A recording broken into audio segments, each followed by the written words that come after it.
এদের নিজস্ব কোনো থাকার জায়গা নাই এবং এদের যানবাহনের অনেক সমস্যা আছে।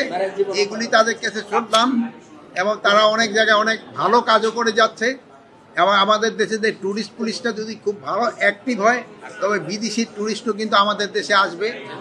এই যে আমাদের দেশে কিন্তু অর্থনীতিতে একটা বড় ধরনের অবদান রাখবে। এই জন্য এই ট্যুরিস্ট পুলিশটাকে আরও কীভাবে তাদের সংখ্যা বাড়ানো যায়, তাদের যানবাহন বাড়ানো যায়, তাদের থাকার ব্যবস্থা করা যায়। এখানে দেখলেন যে ট্যুরিস্ট পুলিশ একটা ভাড়া বিল্ডিংয়ে থাকে, তাদের নিজস্ব একটা বিল্ডিং হওয়া দরকার। এইসব ব্যাপারে আমাদের আলোচনা হয়েছে এবং এরা ট্যুরিস্ট পুলিশ যদিও সংখ্যা তাদের অনেক কম, বাট তাদের স্পট অনেক বেশি। এই জন্য অনেক জায়গায় তাদের জনসংখ্যাও খুব কম, জনসংখ্যা বলি বাহিনীর সংখ্যা খুব কম। এটা কিভাবে বাড়ানো যায় এইগুলি ব্যাপারে আলাদা হয়েছে।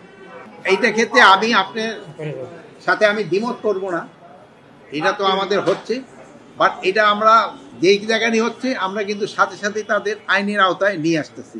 এ ব্যাপারে আমি আপনাদের কাছে অনুরোধ করবো। আপনি দেখবেন যে ইভেন পুলিশের উপরেও আক্রমণ হচ্ছে। এইগুলি ক্ষেত্রে আপনারা জনগণকে একটু সচেতন করতে হবে। জনগণ এত উচ্ছৃঙ্খল হয়ে গেলে কিন্তু অনেক সময় সমস্যা হয়।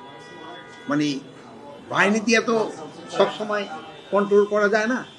এর ক্ষেত্রে যেমন ধরেন আমাদের ছেলে মেয়েদের কন্ট্রোল করার জন্য মা বাবা তারা একটা বড় ভূমিকা পালন করে, আত্মীয় স্বজন একটা বড় ভূমিকা পালন করে।